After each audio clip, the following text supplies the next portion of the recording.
And you want to make sure, go ahead. Hello, I am Dr. Rupa Mahadevan. I'm a pediatrician by training and then did a fellowship in integrative medicine.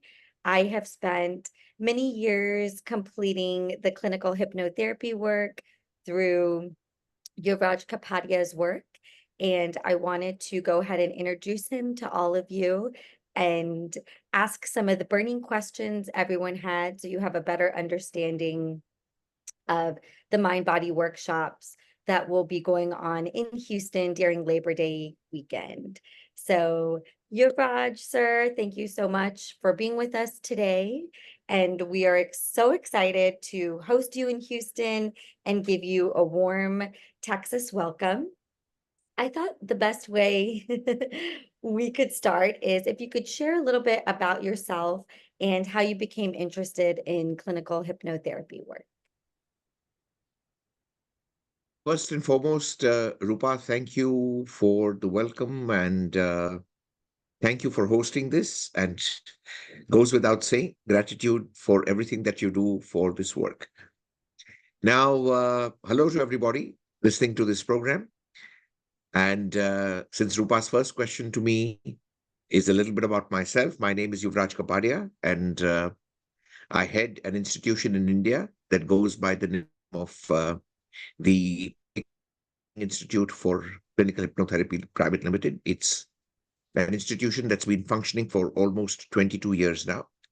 And we are in the business of training professionals who may be interested, not just professionals, but humans who are educated and who are interested in understanding and working with the human mind. This is an ISO certified organization, and not only do we operate in India, we have about 70 odd trainers who train on our platform, but we also have courses running in franchises across the world. US is one of them. We've been teaching in the US for approximately the last 7 years or so. Having said that, a little bit about my background and what got me into this. Well, life just happened. Let me put it that way. So where I am right now is not product and process of a carefully thought out strategy. Not at all. My basic education early in life, I'm a microbiologist. And my profession later on, I got into the stock market and I was with it for quite a long time. And in the early 1990s, I went through my own financial upheavals, which were quite massive, huge for me at that time.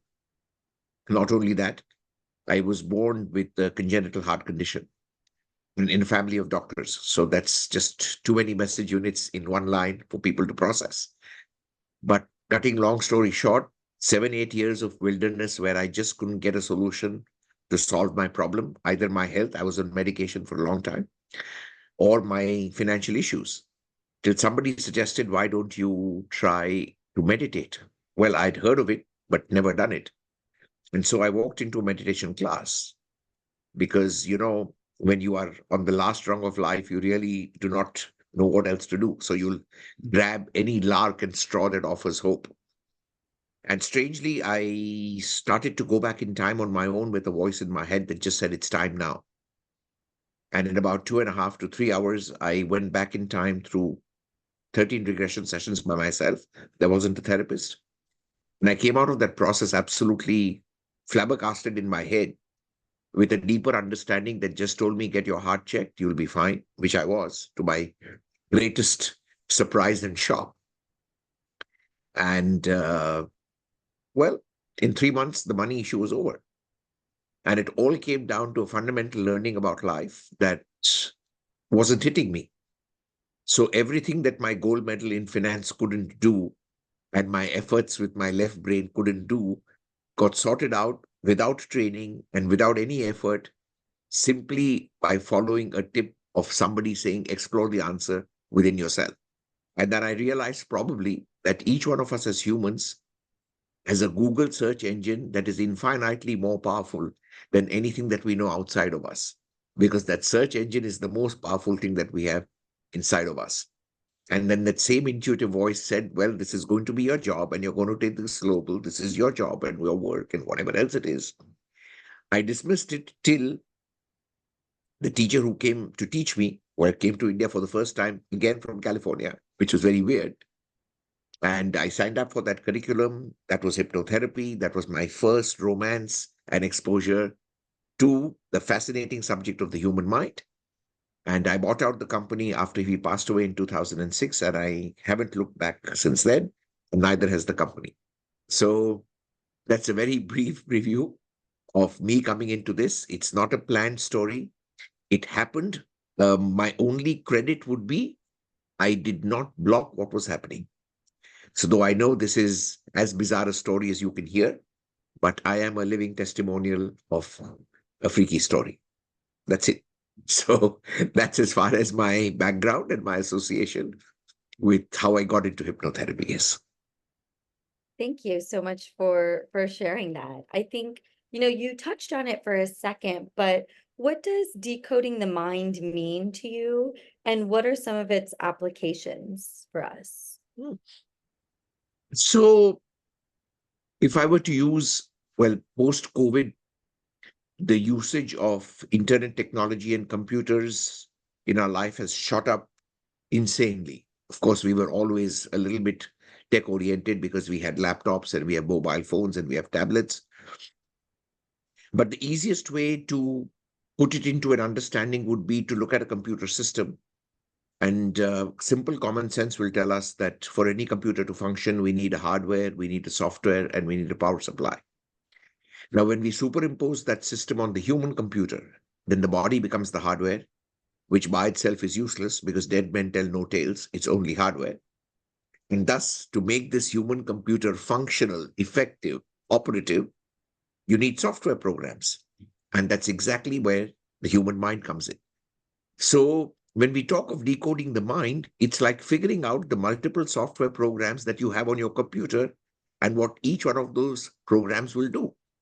So if you realize how brilliant and how effective a computer model is, of course, is influenced to a certain extent by the hardware configuration. But the hardware doesn't do the magic. The magic is completely done by the software programs that you have there. And that's what the human mind is about.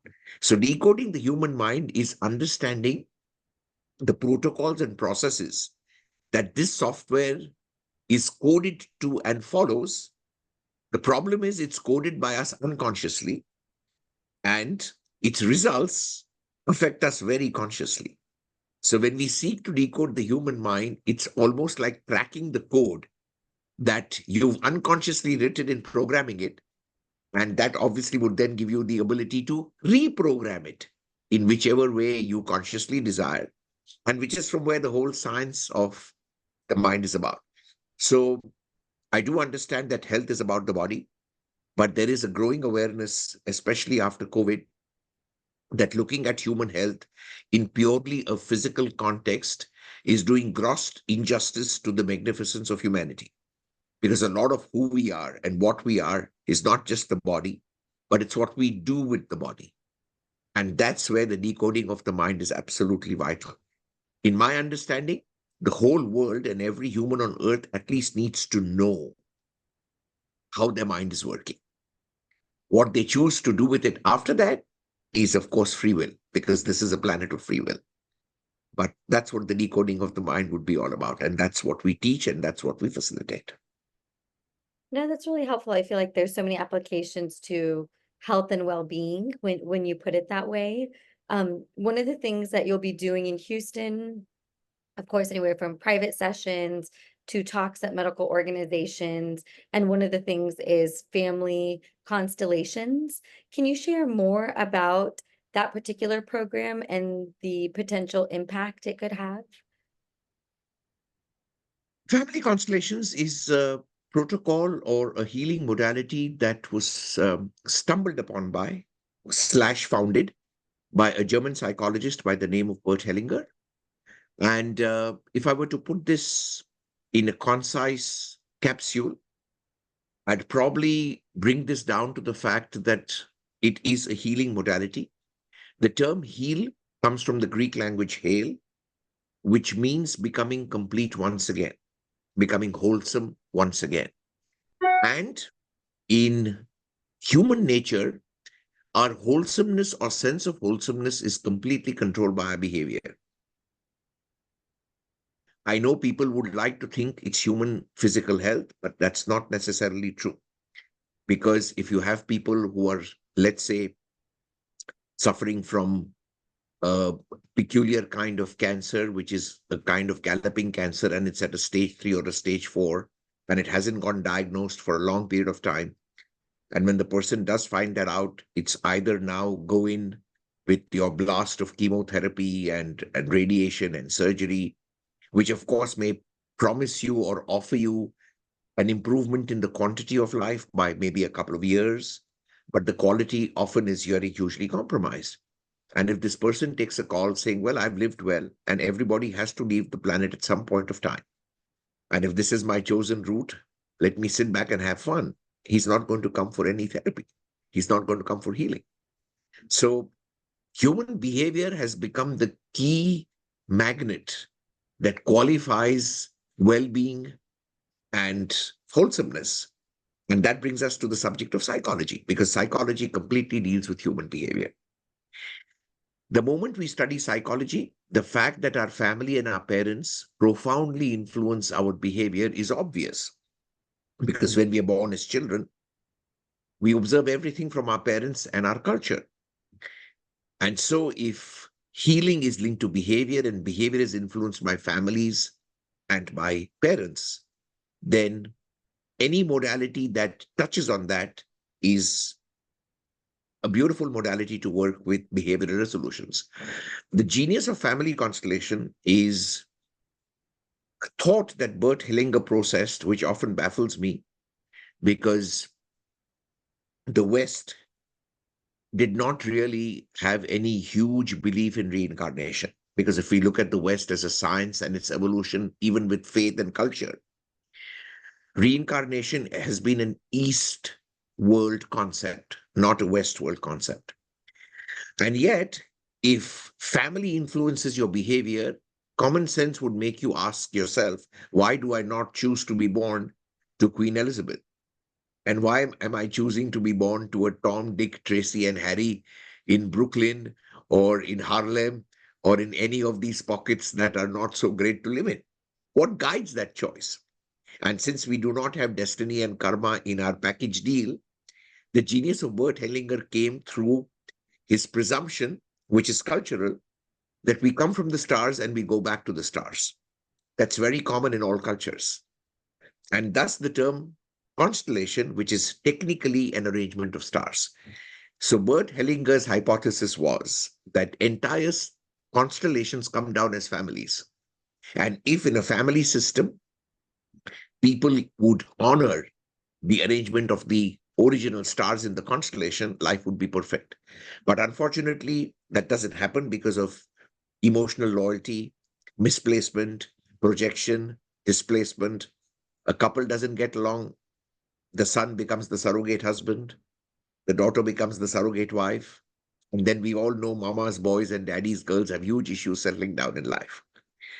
So the peculiarity of constellation is its movement therapy, which basically involves identifying an issue for a client. It's a group session, and people do not need any background about the family of the person. And yet, when they get into role play, they somehow, well, you can call that accidental or providence, or an unknown metaphysical element, or some director up there that guides the show, which makes them unconsciously duplicate a key event or a key moment that's happened in the life of the client in his growing up years. And obviously, the client is now dissociated, is sitting outside the system, can see what's happening. And that itself is a huge revelation, because what comes to awareness does not repeat as fate. And after that, whatever interventions we do to correct the system in the constellation, in about 2 to 3 weeks, have a direct bearing on behavioral shift in families. And of course, the same protocol can also be applied to structures, to attributes, to success, focus, patience, achievement, balancing wealth and family, like just about anything, because at the end of the day, you realize that everything is a system. So it's one of the most powerful non-corruptible systems of therapy that I have seen, because the client is not technically in it to influence it and yet gets the complete benefit of the protocol. So it's, as I said, something to experience. It's not something you can actually talk about too much. You have to go through it. But like I often tell people on Netflix, there's a serial these days. And if you want just a taste of it, I think it's called Another Me or Another You. It's a Turkish serial that explains or shows you family constellations at work. So a must try at least once in your lifetime. And to be honest, it's probably the program that sells out the quickest at my end without any marketing. So much so for it. And we're bringing it to Houston for the first time. It's a great try, and you can expect something pretty out of the world if your stars are right. Thank you. I think that was a great description and a beautiful overview of the healing mechanism of family constellations. In our last question, we've had a few parents approach us, we've had a few health professionals approach us, and when you think about the intersection between clinical hypnotherapy, spirituality, and the mind, whatever profession you're in, whether you're a teacher, a parent, a doctor, do you think that it can be effective to be a better version of ourselves? Uh, Firstly, when we talk of spirituality, spirituality is the science of spirit. Spirit is your essence. Spirit is who you are. Spirit is what you are in a physical vehicle of a body. So when we talk spirituality, it is ideally a science of self. It's a science of who am I. Now, in the who am I, obviously, if we talk the cliched body, mind, soul approach, your body is one of the most researched and yet okayly understood aspect in medical terminology. So the world of medicine over the last 300 odd years that it's been in existence has done a pretty decent job with trying to figure out the body. It's not as perfect as we would like it to be because there are many facets of the human brain, etc., which really haven't been, uncovered or touched as yet. But longevity of human life, thanks to medical efforts, is a testimonial to the fact that the body has been decoded to a decent extent. Now, when it comes to the mind, it's everything about your life, your thoughts, your emotions, your feelings, your willpower, your attitude, your attributes. All of that has to do with your mind. So, if you want to upscale yourself or downscale yourself, upgrade yourself or downgrade yourself, the key really is in the mind. Because finally, when you come down to the body, the mind is nothing but the invisible part of the body, and the body is nothing but the visible part of the mind. So it's almost like looking at two facets, one, the cause, the other, the effect, inseparable. So if you look at the human system as a combination system, then you'll obviously realize that for the human to be able to actually function at peak potential, you need a healthy body and you need an awesomely well programmed mind. So it's not just for clinical reasons, it's not just for managing disease. It's basically to be able to live life really well because it's your life. Make it count. You may not get another opportunity later. So why would you sit and wallow in self-pity, blame? Doesn't get you anywhere. Get cracking. And the way to get cracking is figure it out in your mind. No, that's beautiful. And I think essentially when we heal the healer within ourselves, it allows us to optimize our own human potential. Absolutely. And like you mentioned, to be a better versions of ourselves in all aspects. So If anybody had bet any money on a stockbroker teaching clinical hypnotherapy to the world, I would think the odds would be 1,000,000 to 1. And had I wagered $100 on myself, I'd be a billionaire today. So oh, well, thank you. Everything happens for a reason. Um, we're absolutely. we're we're so looking forward to your visit, and we can't wait to get started next week. My pleasure as always. Lots of love to the team, regards to your family, and I am waiting to come as well. In fact, the very first town that I set foot on when I came to US for the first time was Houston. And so this is a different kind of homecoming. Thank you. Thank you.